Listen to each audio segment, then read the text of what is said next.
اور حج کی فضیلت بیان کرتے ہوئے آپ صلی اللہ علیہ وسلم نے ارشاد فرمایا کہ من حج للہ فلم یرفث ولم یفسق، جس شخص نے اللہ تعالیٰ کی رضا کے لیے حج کیا اور حج کے دوران نہ تو اپنی بیوی کے قریب گیا اور نہ اس نے کوئی گناہ کیا، رجع کیوم ولدتہ امہ، تو وہ ایسی حالت میں لوٹے گا کہ جیسے کہ آج ہی اس کی ماں نے اس کو جنا ہے، یعنی گناہوں سے پاک ہوگا۔ لیکن حج وہ حج ہو جو رسول اللہ صلی اللہ علیہ وسلم کی سنت کے مطابق۔ دو چیزوں کا ذکر تو یہاں بھی رسول اللہ صلی اللہ علیہ وسلم نے فرما دیا کہ اپنی بیوی کے قریب نہ گیا ہو اور کوئی اور گناہ نہ کیا ہو، یعنی آپ کی بیوی آپ کے لیے حلال ہے لیکن احرام کی حالت میں نہیں ہے۔ اگر وہ آپ کے ساتھ حج پر گئی بھی ہے تو وہاں آپ اپنی بیوی کے قریب نہیں جا سکتے جب تک آپ احرام کی حالت میں ہو۔ تو اس طرح اور بھی بہت ساری پابندیاں ہیں، تو جو لوگ حج کا ارادہ رکھتے ہیں یا عمرہ کا تو ان کو چاہیے کہ وہ مسائل سیکھیں۔ اسی طرح رسول اللہ صلی اللہ علیہ وسلم سے پوچھا گیا کہ ای العمل افضل، سب سے افضل عمل کون سا ہے؟ تو آپ صلی اللہ علیہ وسلم نے فرمایا ایمان باللہ ورسولہ، اللہ تعالیٰ پر اور اس کے رسول پر ایمان لانا۔ ثم قیل ثم ماذا، پھر پوچھا گیا کہ اس کے بعد کون سا عمل ہے جو اللہ تعالیٰ کو بہت زیادہ پسند ہے، جو بہت زیادہ افضل ہے؟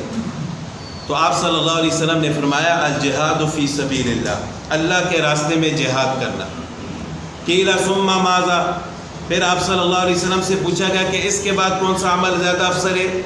تو آپ صلی اللہ علیہ وسلم نے فرمایا کہ حج مبرور، مقبول حج، یعنی ایسا حج کہ جس کو اللہ تعالیٰ قبول فرما دے۔ تو اس سے یہ بھی معلوم ہوا کہ ہر حج اللہ تعالیٰ قبول نہیں فرماتے۔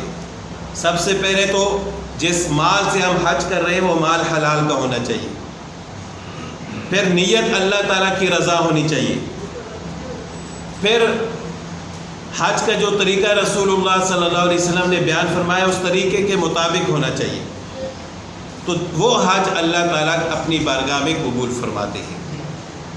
اسی طرح ایک حدیث میں آپ صلی اللہ علیہ وسلم نے ارشاد فرمایا کہ العمرۃ الی العمرۃ کفارۃ لما بینہما والحج المبرور لیس له جزاء الا الجنہ، کہ ایک عمرے کے بعد دوسرا عمرہ کرنا تو ان دونوں عمروں کے درمیان جتنے اس کے گناہ ہوں گے یہ ان کے کفارہ بن جاتے ہیں۔ یعنی آدمی دو عمرہ کرتا ہے تو اس کے درمیان جتنا وقت ہوتا ہے اس میں اگر اس سے کوئی گناہ ہوا ہے تو اللہ تعالیٰ ان دو عمروں کو اس کے گناہوں کا کفارہ بنا دیتے ہیں۔ اور آپ صلی اللہ علیہ وسلم نے فرمایا کہ حج مقبول کا بدلہ سوائے جنت کے اور کوئی چیز نہیں۔